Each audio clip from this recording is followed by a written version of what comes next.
Hey guys, it's Jacinta, and you're watching Culture That.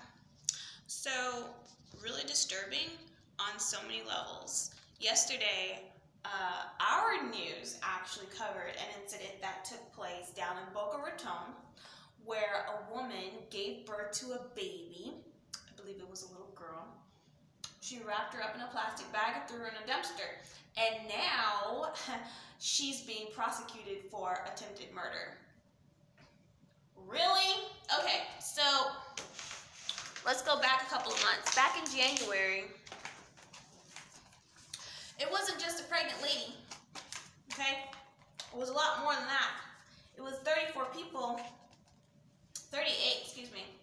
that voted in favor of doing what she just did and not, going to jail for it. They voted in favor of having babies thrown in the dumpster that are perfectly fine. So let me explain to you what just took place in New York, right? Everybody was all open arms, hey, we've expanded the abortion law and now people can get third trimester abortions if they want to.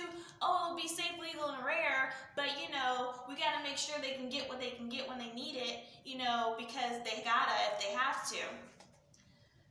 The law actually goes a little bit further than that. So, in New York, because of what's called the Reproductive Health Act, not only can physicians perform surgical abortions, up through all 9 months, it actually says this: the law will withdraw legal protection from viable infants born alive following late-term abortions. The law already protects them from what she just did. That's called a double standard. You cannot put someone in prison for attempted murder if you do the same thing, you produce a viable baby, and you decide not to care for it and throw it away.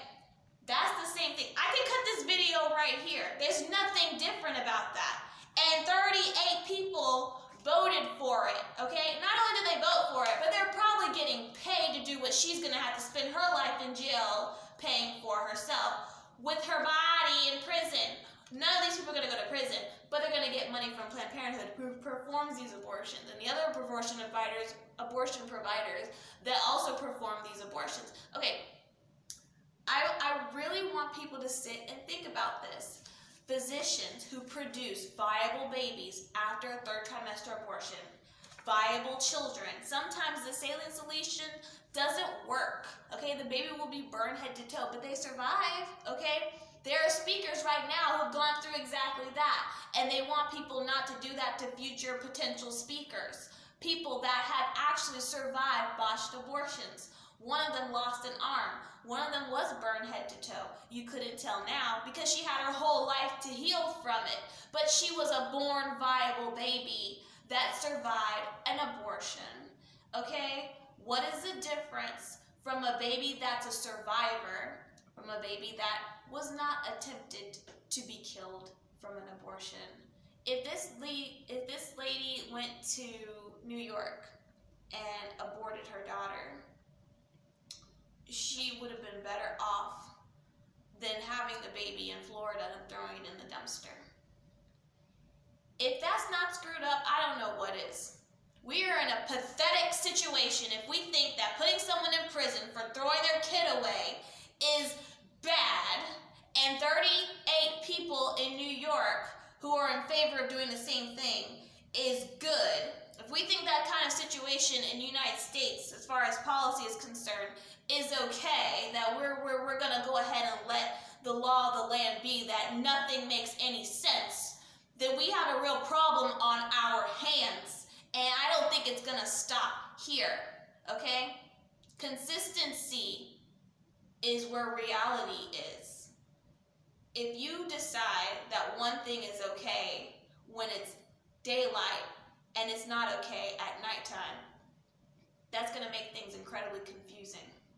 This lady shouldn't be charged for anything unless you put the entire New York State, Senate, and Assembly and Governor Andrew all behind bars with her. Thank you so much. I appreciate you watching. I'll see you guys next time.